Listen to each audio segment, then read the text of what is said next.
আজ তোমাদের একটা গল্প শোনাবো একজন মহিলাকে নিয়ে, যে আমার পেশেন্ট হয়ে এসেছিল।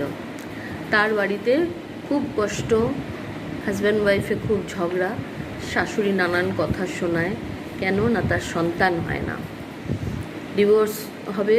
স্বামী এটা ডিসাইড করেই ফেলে এবং কাগজপত্র সেই মতন রেডি হয়ে যায়।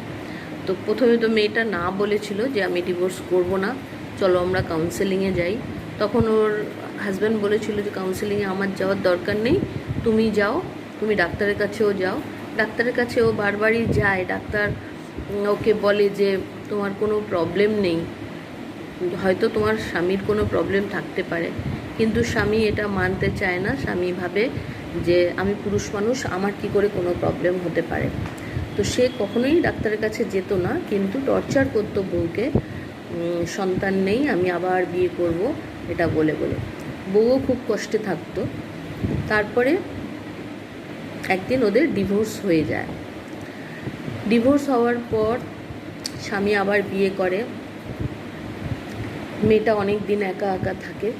তারপরে যাই হোক, তার সাথে ফেসবুকের থ্রুতে একজনের সাথে বন্ধুত্ব হয় এবং বন্ধুত্ব হওয়ার পরে মেয়েটাও বিয়ে করে। বিয়ে করবার পর মেয়েটার প্রথমে একটা মেয়ে হয়, তারপরে একটা ছেলে হয়। এদিকে ওর স্বামী বিয়ে করে আবারও সেই সমস্যা শুরু হয়।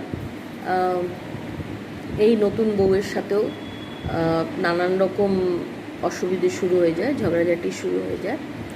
ও শুনতে পায়, ওর খুব খারাপ লাগে।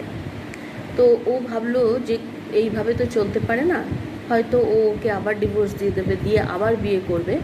তখন ও একদিন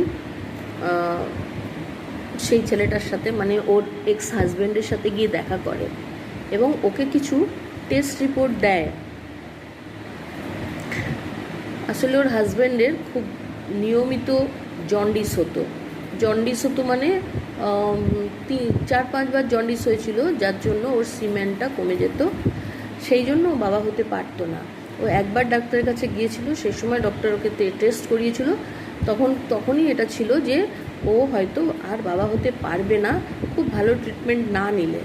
কিন্তু তারপর থেকে আর ও কোনো দিনও ডাক্তারের কাছে যায়নি বা কোনো টেস্ট করায়নি। তখন মেয়েটা, ইভেন এই টেস্টের রিপোর্টটা আনতে ও যায়নি, সেটা সেই মেয়েটাই গিয়েছিল।